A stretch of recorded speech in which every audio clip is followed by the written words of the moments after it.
مجھے بہترین نہیں، بس وہ چاہیے جس میں میرے رب کی رضا ہو اور رب مجھے اپنی رضا میں ہی راضی رکھے۔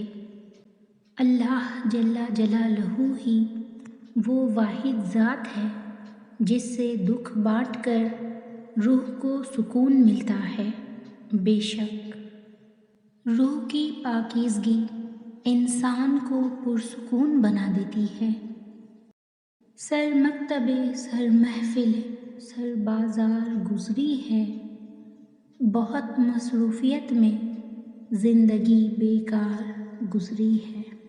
ہمیشہ مخلص رہیں، آپ کی موجودگی وقتی ہو سکتی ہے مگر کردار اور رویے دائمی اثرات چھوڑ جاتے ہیں۔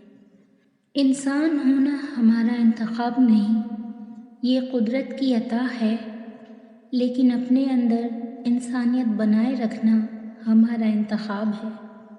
اخلاق کے پیچھے کردار کا ہونا لازمی ہے۔ منہ کی مٹھاس اور چہرے کی مسکراہٹ کو ہرگز اخلاق نہیں بلکہ فن کہتے ہیں۔ اور جب اللہ تمہاری روتی آنکھوں کو قرار دے گا تو دل میں ہر طرف سکون کی لہر آ جائے گی اور تم اپنے رب کے فیصلوں پر خوش ہو جاؤ گے۔ انسان تلخ نہیں ہوتے، زندگی تلخ بنا دیتی ہے۔ بیزار پھر رہے ہیں سب اپنی حیات سے، لیکن سبھی کو چاہیے عمر دراز بھی۔ غلطی ہو تو مان لے اور غلط فہمی ہو تو دور کر لے، یہی اچھی اور پرسکون زندگی گزارنے کا سلیقہ ہے۔ انسانی محبت کا سب سے بھاری نقصان یہ ہے کہ لوگ آپ کو ایسا انسان بنا دیں جو دوبارہ کسی پر اعتماد اور محبت کرنے کو تیار ہی نہ ہو۔ ہر وقت لوگوں کے بدلے ہوئے مزاج پر تنقید نہ کیا کریں، کبھی کبھار اپنے رویوں پر بھی ایک نظر ڈالنی چاہیے۔ لوگ اپنے خلوص کی وجہ سے اور کچھ لوگ اپنی منافقت کی وجہ سے عمر بھر یاد رہ جاتے ہیں۔ کسی کی زندگی سے یوں متاثر نہ ہوں کہ اپنی زندگی سے بیزاری محسوس ہونے لگے۔